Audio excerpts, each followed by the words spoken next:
ہوتے کاز کے لیے کھڑے ہوتے ہیں تو وہ شہادت کے عظیم رتبے پہ فائز ہوتے ہیں اور پھر قیامت تک ان کا نام بھی باقی رہتا ہے اور ان کا ذکر بھی جو ہے وہ زد عام ہوتا ہے اور ہر زبان پہ ہوتا ہے، اس کو ورد کی طرح باعث ثواب سمجھ کے دہرایا جاتا ہے۔ تو ساتھیوں، جو ذات کے ساتھ جڑی سیاست تھی وہ دم توڑ چکی ہے۔ پاکستان کے اندر نئی جماعت استحکام پاکستان پارٹی جو ہے اس کا جنم ہو چکا ہے اور انشاءاللہ پاکستان کے جنم دن پہ استحکام پاکستان پارٹی جو ہے اپنے عوام کے اور پاکستان کے ان مشترکہ مفادات کے لیے پرعزم ہو کر ہر حلقے کے اندر جدوجہد کرتی نظر آئے گی۔ میں آخر میں یہ کہنا چاہتی ہوں کہ جو قائد اعظم کا پاکستان ہے، اس پاکستان نے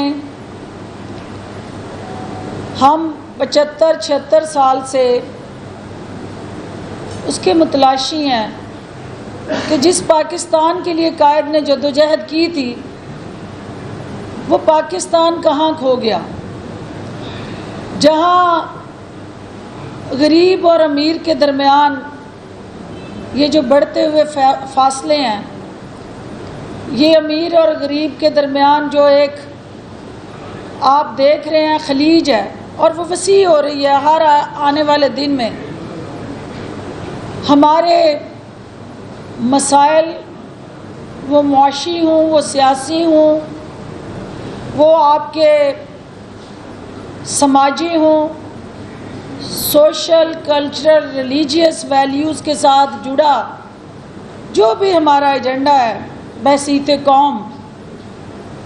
ان سب کو اس وقت تک اونرشپ یا پذیرائی نہیں مل سکتی جب تک جو ہے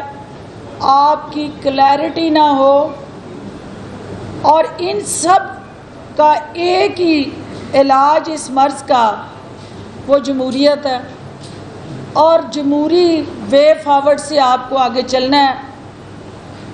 جمہوریت کا مطلب سیاسی جماعتوں کے اندر بھی اس جمہوریت کی جھلک نظر آنی چاہیے۔ سیاسی جماعتوں کے فیصلے جو ہیں ان کو جمہوری انداز سے کرنا اور ملک کو جمہوری ڈگر پہ لے کے آگے بڑھنا، یہ سیاستدانوں کی بنیادی ذمہ داریاں ہیں۔ بدقسمتی سے جب بھی کوئی سیاستدان اقتدار کے ایوانوں میں پہنچا تو وہ سب سے بڑا ڈکٹیٹر بن گیا۔ جب بھی اس کو اختیار ملا اور اقتدار ملا، اس نے جمہوری سوچ کا قتل عام کیا اور اپنی خواہشات کا نام جمہوریت رکھ لیا۔ تو ساتھیوں، آج کی ہماری جو اس لاہور پریس کلب میں ہونے والی یہ استحکام پاکستان پارٹی کا جو مینیفیسٹو 21 نکات پر مشتمل ہے، اس میں جب ہم اقبال کی بات کرتے ہیں تو اقبال نے نوجوانوں پہ فوکس کیا تھا۔ اقبال کا شہین جو ہے وہ نوجوان تھا، اور ہم ان نوجوانوں کو جو آج سوشل میڈیا کے ذریعے پاکستان کی قومی سلامتی اور دفاعی اداروں پہ سکیڈ میزائل بن کے گر رہے ہیں، میں ان کو یہ کہنا چاہتی ہوں کہ آپ اس قوم کا، اس ملک کا ثاثہ اور طاقت ہیں۔ آپ کے اندر جو اللہ کی طرف سے بارود، آپ کی توانائیاں اور طاقت ہے، اس کو ملک کے لیے صرف کریں۔ اس پاکستان کو آپ کے تازہ خون اور جذبے اور جوانی کی ضرورت ہے۔ آپ کے جنون سے پاکستان بنا تھا، اور انشاءاللہ استحکام پاکستان کے لیے بھی نوجوان جو ہے وہ ہراول دستہ ثابت ہوں گے۔ شہین جو ہے، جہاں سیاسی بلبلیں سیاسی جماعتوں کے اندر موجود تھیں، وہاں ایک صفت درویش صفت جو شاہین ہے اس کا سیاسی افق پہ ابھرنا ضروری تھا۔ تو میں پر امید ہوں کہ 14 اگست کے بعد استحکام پاکستان پارٹی کے ذریعے جو پاکستان کی سیاست میں جہانگیر ترین کی شرافت، علیم خان کی متحرک ہو کے پرعزم ہو کے جدوجہد ہے، وہ پاکستان کی سیاست کے اندر ایک نیا انقلاب لائے گی، اور وہ انقلاب سوچ کا انقلاب ہوگا۔ ہم ایوولوشن والے لوگ ہیں، ہم ریولوشن والے لوگ نہیں ہیں۔ جن لوگوں نے ریولوشن کے خواب دیکھے تھے وہ آج جو ہے وہ ڈبل سینچریاں اپنے کیسز کی مکمل کر چکے ہیں۔ ہم ایوولوشن پہ بلیو کرتے ہیں، چونکہ ایوولوشن گراس روٹ لیول سے آتا ہے، انقلاب اوپر سے آتا ہے۔ تو ایوولوشن کے ساتھ جو جماعت بنتی ہے اور آگے بڑھتی ہے، وہ سسٹین کرتی ہے، وہ گیسی غبارہ ثابت نہیں ہوتی کہ وہ گیسی ہوا کی طرح وہ غبارے بن کے فضا میں اڑیں اور ہلکی سی سوئی چبھنے سے وہ پھٹ جائیں۔ ہم عوام کے نچلی سطح کے جو مسائل ہیں ان کو ایڈریس کرنے کے لیے صرف استحکام پاکستان پارٹی یہ نہیں کہہ رہی کہ ہم ان 21 نکات پہ عمل کریں گے، ہم یہ کہہ رہے ہیں کہ کیسے عمل کریں گے، یعنی ہم ساتھ اس کے روڈ میپ بھی دے رہے ہیں۔ یہاں آپ نے 150 سے زائد جماعتیں ہیں جو الیکشن کمیشن کے ساتھ رجسٹرڈ ہیں۔ ہر جماعت جو ہے دل فریب نعرے لگاتی ہے، اپنی مینیفیسٹو کے اندر وہ تمام دعوے کرتی ہے، لیکن ہم یہ کہتے ہیں کہ ہم کہیں گے نہیں، ہم کریں گے، اور اس کے لیے جو چیدہ اس کے اندر 300 یونٹ تک فری بجلی کی فراہمی جو ہے وہ اس وقت متوسط طبقے کی اولین ضرورت ہے۔ اس کے ساتھ ساتھ دیہات کے اندر رہنے والے ہمارے وہ بھائی جو چھوٹے کسان ہیں، سولر ٹیوب ویل سے وہ اس گرین انقلاب کا حصہ بن سکتے ہیں۔ اس کے ساتھ ساتھ ساتھیوں، ڈیجیٹل، ہم بار بار کہتے ہیں ڈیجیٹل پاکستان، کیونکہ آئی ٹی وہ شعبہ ہے، اور آپ نے دیکھا کہ یہ ذمہ داری بھی سپہ سالار کو ہی اٹھانی پڑی کہ آئی ٹی کے دنیا بھر میں جو مارکیٹ ہے اس تک پاکستانی ہنرمندوں کی رسائی کو یقینی بنانا ہمارے مینیفیسٹو کا اہم ترین جز ہے۔ اس کے ساتھ ساتھ آپ کی وومن امپاورمنٹ، جب ہم یوتھ کی بات کرتے ہیں تو اس میں 52% از یور وومن یوتھ۔ پہلی دفعہ پاکستان میں ہم نے ان خواتین کو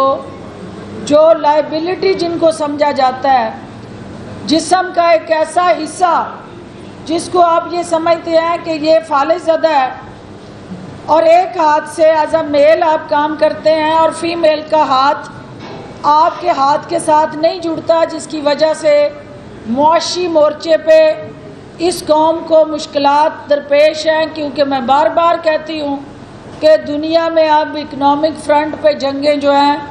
وہ صرف اور صرف اکنامک انڈیکیٹر کے ذریعے لڑی جانی ہے۔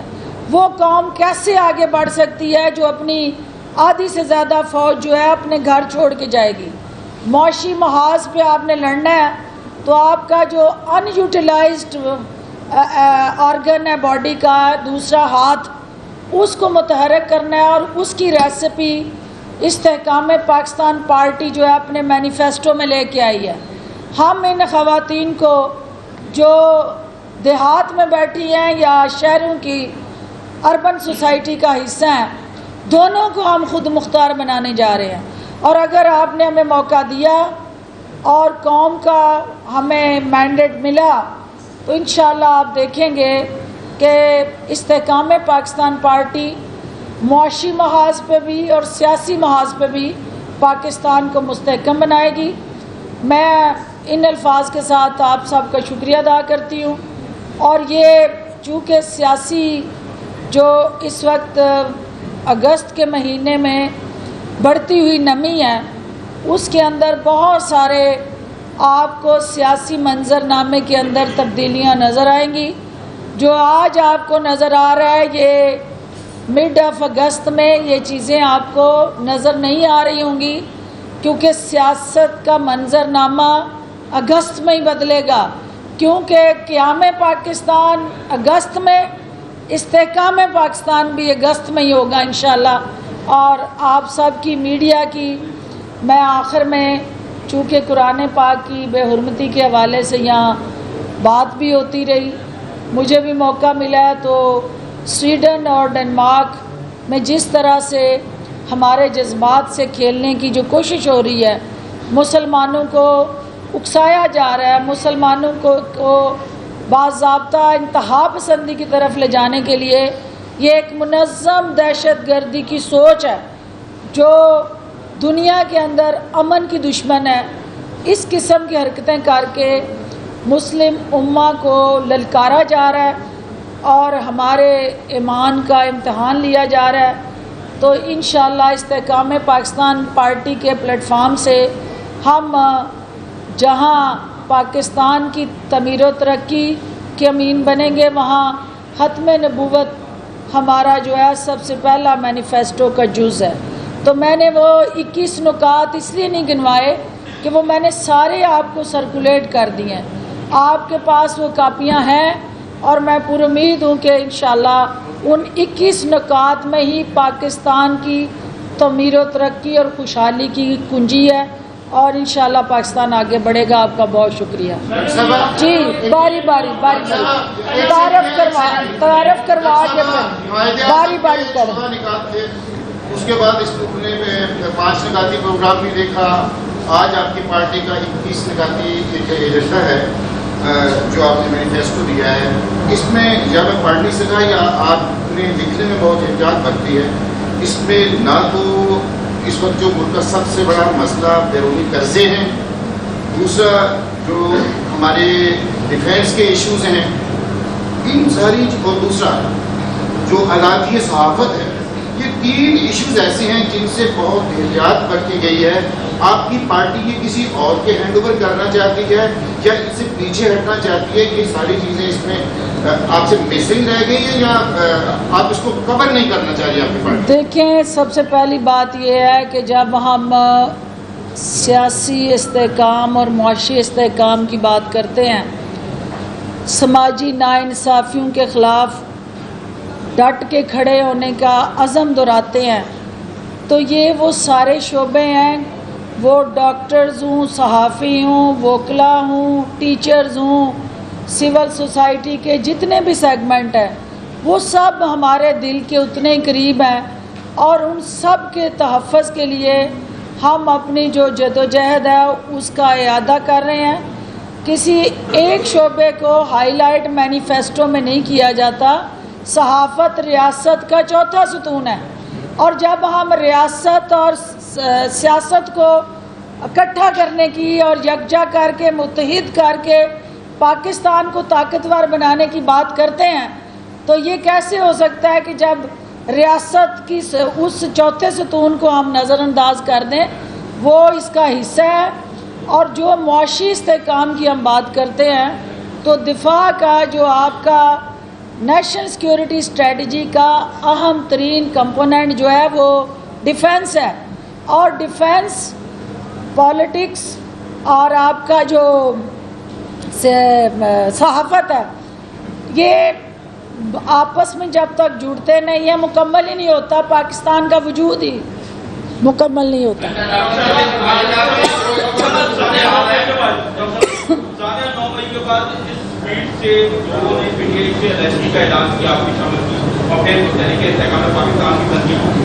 اب جیسے الیکشن کا ماحول بنتا نظر آ رہا ہے،